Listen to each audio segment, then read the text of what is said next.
Communicating these days has taken it to a different level, from the simple exchange of written message on a crisp piece of paper and voice that runs through a fiber optic.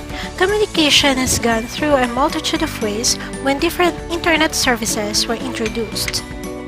From surfing, chatting, blogging, to online purchasing, the internet has changed how people lived. Today, we're going to discuss the different internet and website issues and ways on how to avoid them. Hacking. Hacking refers to activities that seek to compromise digital services such as computers, smartphones, tablets, and even entire networks. Hackers are motivated by personal gain to make a statement or just because they can. There are two kinds of computer hackers. One is a hacker commissioned to challenge the integrity of the security features of a website. This is a legitimate computer hacker. These websites and application development companies hire hackers to do this job. Another type of hacker maliciously gets into your email account or any finance-related website to get personal information like password that he or she can use for his or her own good. This is the illegitimate or illegal hacker. Cyberbullying. Cyberbullying is the willful and repeated harm inflicted on others through the use of computers, cell phones, and other electronic devices. The elements involved in cyberbullying are: first, it must be willful. It is deliberate and not an accident. Second, it has to be a repeated action. It goes through a pattern of behavior and did not happen as an isolated case or incident. Third, it is harmful. It has ill effects on the individual being inflicted to. Fourth, it is inflicted using any form of technology. It happens using a form of technology. People who are cyberbullied are more likely to use alcohol and drugs, skip school, bully other people, perform poorly in school, have lower self-esteem, develop more health problems. There are different types of internet scams going on. The following are some of the most prevalent forms across the internet. Phishing emails and phony web pages. The most rampant internet and email scam these days is phishing. This happens when digital thieves get password of your account in your bank account, credit card account, and others. The phishing emails and web pages look exactly like a legitimate email message and web page from your bank account or credit card company. You will be asked to click a link which will redirect you to a web page that looks real. Upon entering your ID number and password, this information is already intercepted by the phishers, and before you know it, they have already maximized your credit card account or bank account. Travel scams. This type of scam is usually most active during summer and holiday vacations. You will receive an email with the offer to get low fares to some destination. The catch is you need to book it today or the offer expires in few hours. If you check with the sender of the email, you'll find out the travel is free but the hotel rates are highly overpriced. Some offers you free accommodation in hotel and ask you to claim your voucher from a certain office where you will be asked to see it through a timeshare page. Then you can only get the voucher if you will of the other services they offer. Advance fees for a guaranteed loan or credit card. This scam asks possible credit card user or loaner to pay the annual fee in advance so they can guarantee to get a loan or credit card with a massive credit limit. In the real and legitimate loan and credit card transaction, companies charge annual fee but it is applied to the balance of the card and never at the sign-on.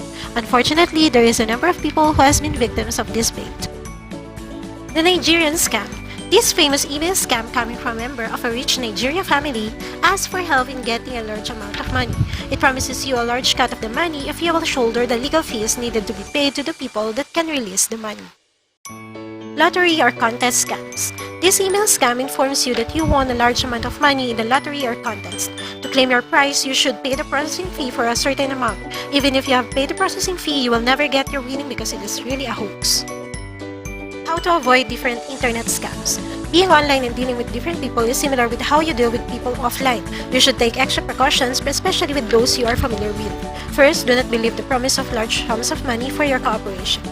Next, call the credit card company or the bank to confirm if they're really asking advance payment of the annual fees for a guaranteed loan and credit card approval.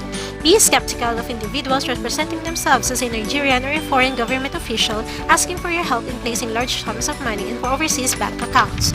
Be doubtful if a friend or someone you know really sends an email message to ask for money, especially if it is not his or her nature. Better call them to verify. Guard your account information carefully. Buy online from a reputable online store. Get the physical address of the establishment instead of a post office box and a telephone number. Send an email to the seller to make sure the email address is active. Beware of those who are just using a free email service. Do not invest on anything that you are not sure about. Better do your research on the investment and the company offering it to make sure they are legitimate. check with the Security Exchange Commission first. Look for other websites regarding this Persian company. Be cautious when responding to special investment offers, especially through unsolicited email. If the email message is in your spam folder, most probably somebody else has already reported them as a scammer or a hoax. There are dangers in using two different internet services. Web browsing is described as visiting websites over the internet. Also called as browsing, there are different activities that you do when you visit a website, which include reading documents, watching clips and video sharing websites, and listening to music and audio sharing websites. These activities might be simple, but these expose anyone to inappropriate materials which the users do not intend to see, read, or listen to. Each time you visit a website, a cookie is created. This cookie contains information about your activities on the web. They reveal personal information about you that is embedded or identified with the computer you are using. Chatting has become a popular way for people to connect with others who share the same interests. To date, there are different chat rooms across the internet, but there are only two types, the moderated and unmoderated chat rooms. Both allow private chatting between and among members. In a moderated chat room, the moderator enforces rules about what is acceptable to discuss in that given chats. Some moderated chat rooms also have regulations on the age of the chatters. Though others try to conceal their age, moderators find a way to determine the real age of the chatters, and those whose age are not suitable in the room are usually kicked out. They also ban users from entering the chat space by prohibiting the IP address of the computer they use to access the chat. In this case, banned users can use another computer to still enter the room. Though it is moderated, chatting is not always pleasant. There will always be instances that users misbehave. It is a matter of choosing the lesser evil between a moderated and unmoderated chat room. Chatting over the internet should not be different with how you connect in the real world. Good etiquette should be used on the internet as you would in person. The following are some reminders while chatting. If possible, do not chat with online strangers. Keep personal information out of your online profile. Avoid choosing provocative, suggestive, or identifiable nicknames. Never give out personal information like real name, address, school, and activities. Do not share information about your family members too. Refrain from making comments that would be considered inappropriate or offensive in verbal conversation. If you are accepting files from someone you do not know or even from a friend, be aware that files can carry a virus that may corrupt or delete data from your computer. Email is one of the most commonly used internet services. For effective use, the following reminders to make sure your email address are not compromised. Select unique passwords. Choose a password that is not easy for a hacker to guess. Never open suspicious attachments. Do not download or open attachments from people you don't know. Also, be careful in opening attachments from people you do know. Do not respond to spam or unwanted emails. Many email spam messages include an unsubscribe link that actually verifies if your email address is still active to spammers. Always log out of your email account after use. If you are using a public computer and a web-based mail system such as a Yahoo, AOL, or Hotmail, always be sure to log out of your account when you are finished. Closing the browser or directing to a new page doesn't log you out, whereas it leaves your account accessible to anyone else who will use the computer terminal after you. Instant messaging allows two or more people to talk by typing back and forth in real time privately over the internet. There are a number of instant messaging systems and each is competing to offer a better version of the system. Aside from file transfer, many IM programs allow video sharing. With the growing broadband technology in the Philippines, video sharing becomes clearer and sharper. Along with the benefits of growing broadband technology is the abusive use of video or camera sharing feature in an instant message. This has been used in cyber prostitution. Downloading or file sharing is done through a file sharing program that allows users to connect directly to other computer or also called peer-to-peer sharing to copy and download proprietary files such as movie, music, ebook, and application software. This activity is a security risk because it opens your computer to other users and the files you download could be infected with trojans, worms, and viruses which can make your computer prone to attack or misuse. Likewise, individuals who share personal copies of films, television, or music files might face lawsuits because of copyright infringement and illegal distribution. Social networking and blogging are the new playgrounds of today's youth. Young people these days no longer restrict themselves to playgrounds, school canteens, malls, or parks to meet. The world around them has become digital and can easily be accessed anytime and anywhere.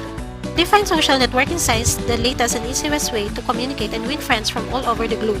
They take it as a daily routine to share images and videos in their social networking accounts. They can even use applications to easily update their status and let the whole World Wide Web know their location.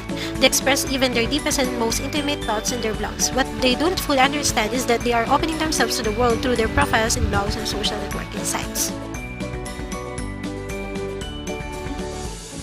This lesson focused on the different issues on the use of the internet and how users can possibly deal with this. Hope we can always remember this and be safe online.